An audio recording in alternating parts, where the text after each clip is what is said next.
Hey guys, it's Eric from inspirationforwealth.com.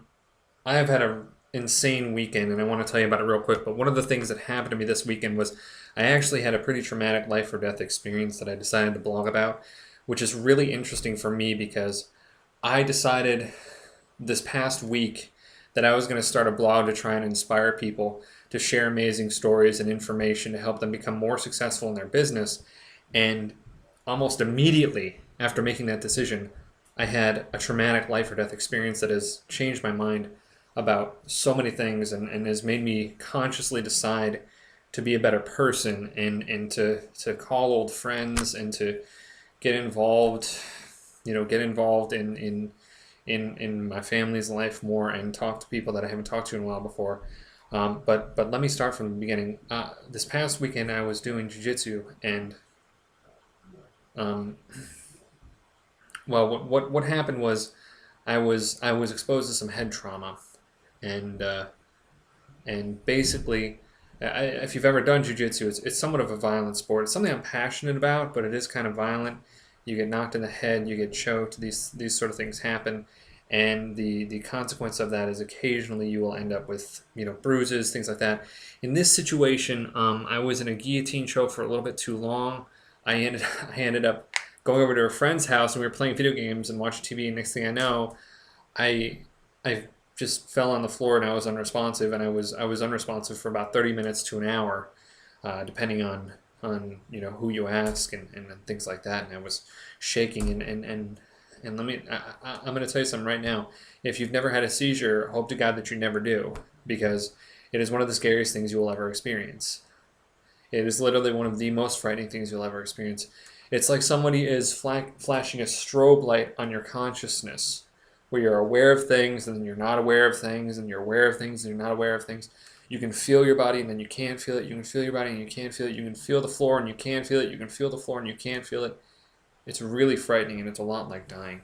And I have to say, I have a tremendous amount of respect for people that have conditions like epilepsy that cause you to have these seizures on a regular basis, because I was 100% convinced I was going to die, and I even still have my hospital band on because and there's a reason for it. I'm going to get into that here in a second, but it was one of the scariest things I'd ever experienced, and I'm just now have gotten over the headaches that accompanied it because of post seizure complications at the hospital. And it's been an insane weekend for me. It's been awful. It's been really crazy, but it's very, very ironic and almost significant in a way, in my opinion, that when I start my blog to try and find inspiring stories to share with people, I suddenly have one of my own that changes my mind about the world. It makes me think, I don't have much time. I could die. I could have died that night. That seizure might have not have been a seizure. It could have been a brain aneurysm or something. I could have died. That could have been it. And I wouldn't have seen Europe. I wouldn't have ever really fallen in love. I wouldn't have ever been really fully successful with my business. I mean, sure, I make some money, but I really don't make the kind of wealth that I want. And I think there's a lot of people out there that can sympathize with that. So I want to talk to you about that a little bit real quickly, but this right here, this is coming off after I've made the changes that I need to make, because this is a reminder that I was 100% convinced I was going to die, because I was.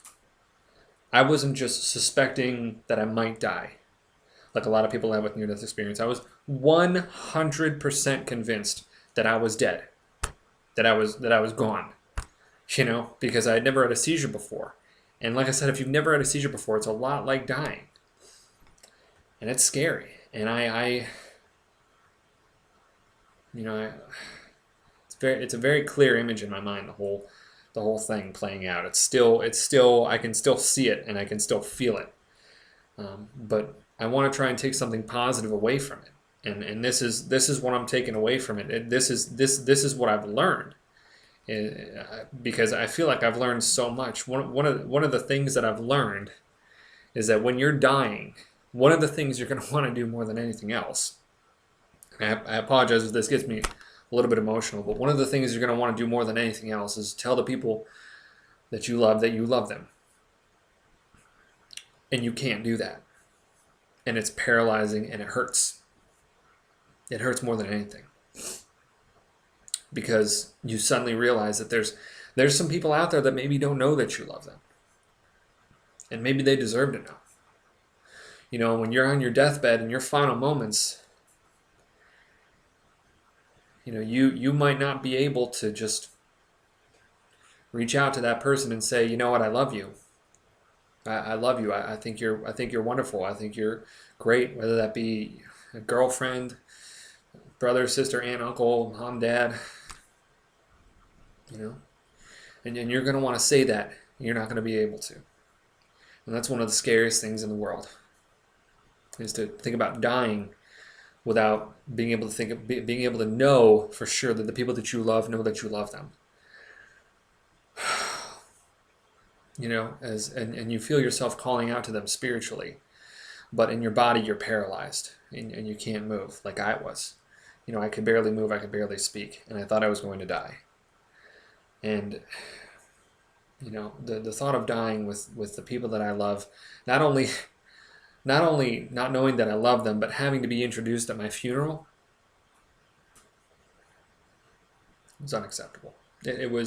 It's wrong. So my advice is, if the people that you know don't know, the people that you love don't know that you love them, get on the fucking phone and tell them. Right now, just pause the video and call an old friend and tell them you love them and say, hey, you want to get a drink sometime? You know, whatever you want to do, just call them, just get in touch with them, and just talk to them, because you really only have a very limited amount of time on this planet. And when you're about to die, that's one thing you're going to really wish you could say. And you might not be able to say it because you're going to be dying. So that's one thing that I learned. And another thing that I learned is that life is really short and could end at any time. I know we all say that, but it's one thing to say it and just say, oh, you only live once, you know, YOLO or whatever. And it's another thing to actually come close to death and realize it through experience, like I did. You feel it in your heart and your soul at a new level, and that's incredible. And then another thing I learned is what I learned about business, and that is that I am behind. I'm behind on my dreams. I'm behind on my goals. You know, I haven't traveled enough. I haven't done enough things. I mean, sure, I've got a list. I've got a little bit of money coming in here and there. I've got this and that.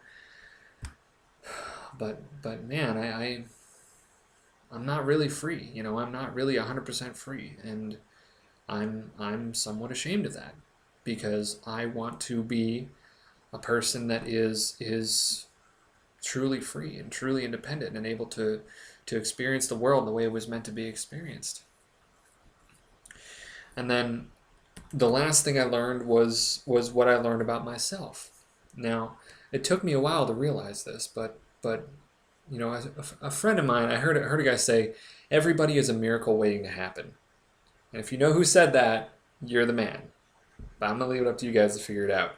But everybody is a miracle waiting to happen. And if you're not living the life of your dreams, your miracle hasn't happened yet. We're all miraculous creatures. And what I learned about myself is that I am a lot stronger than I thought I was. Because I thought I was going to die. And I didn't cry a single tear. I didn't panic. I didn't do anything. I just told my friend who was there that I love her and I'm sorry. And I told them to tell my parents I'm sorry, and anybody else I'm sorry, that I love them. And I told the paramedics all my conditions, and I told them everything that happened. And I stayed calm the whole time, and I realized, you know what? I was a fighter. I was a fucking fighter. You know, if that had been a brain aneurysm or bacterial meningitis or something like that, and I would have died, that's how they would have remembered me. They would have remembered me as a fighter, and I would have been proud of that. You know, I would have been very proud of that. So, you know, that's something I learned about myself, and I really hope someday everybody has an experience like this, because when you see death, life becomes just so much more real. As for me, I'm going to keep this on as a reminder until I make the changes that I need to make, and until I call some old friends and see how they're doing, and call grandma and grandpa and tell them, hey, thank you for the $100 you sent me for my birthday, like every year. I love you folks, you know, because they might not be around that much longer. and to start getting up earlier in my business, because sleep is for people that have made it, man. And I still feel like I haven't made it. I still feel like I'm not making the kind of money I really want to make. So I need to sleep less and I need to work more. And I think there's a lot of people out there that if they look down deep inside themselves, they're going to find the same thing, that you need to sleep less and you need to work more until you are living the life of your dreams, period. You need to sleep less and work more. Because life is really short, and if you don't get your ass in gear, you're never going to see Europe. You're never going to see Hawaii. You're never going to be sitting on a beach. You're never going to quit your day job. You're never gonna meet the woman or man of your dreams. It's just not going to happen for you if you don't get your ass in gear. So if you haven't made it, sleep less, work more. Believe in yourself because you're stronger than you think you are. Tell the people you love them that you love them while you still have the chance, because trust me, if you die not telling them that, you will be hurting on your deathbed. And just go for it, man. Get out there and go for it. Because life is beautiful and it's really too short to be wasted.